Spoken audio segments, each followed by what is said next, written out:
মুসলিম হয়েও জাহান্নামে যাবে যারা, যদি ভুল থেকে ফিরে না আসে তাহলে জাহান্নামে যেতেই হবে। তাহলে জানা যাক মুসলিম হওয়ার পরেও কারা জাহান্নামে যাবে। হারাম খাদ্য গ্রহণকারী, যারা হারাম খাবে, আত্মীয়তার সম্পর্ক ছিন্নকারী, যারা আত্মীয়তার সম্পর্ক ছিন্ন করবে, প্রতিবেশীকে যারা কষ্ট দিবে, অবাধ্য সন্তান ও দায়ুস, আর অশ্লীলবাসী ও উগ্র মেজাজি, প্রতারককারী শাসক, পরসম্পদ আত্মসাৎকারী, হুটাদাতা ও মদ্যপান ব্যক্তি, এবং সুগলখুর, অন্যকে পিতা পরিচয়দাতা, দাম্ভিক ও অহংকারী, আল্লাহর রাসূল সাল্লাল্লাহু আলাইহি সাল্লামের অবাধ্য, দুনিয়াবি উদ্দেশ্যে ইলম শিক্ষা অর্জনকারী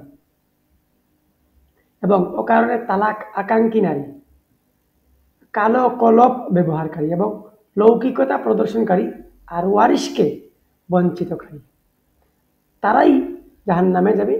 যারা মুসলিম হয়েও এই সমস্ত কাজ করবে, এই সমস্ত কাজ যেন আমরা না করি, আমরা সব কিছুই মেনে চলার চেষ্টা করি। আসসালামু আলাইকুম ওয়া রাহমাতুল্লাহি ওয়া বারাকাতুহু।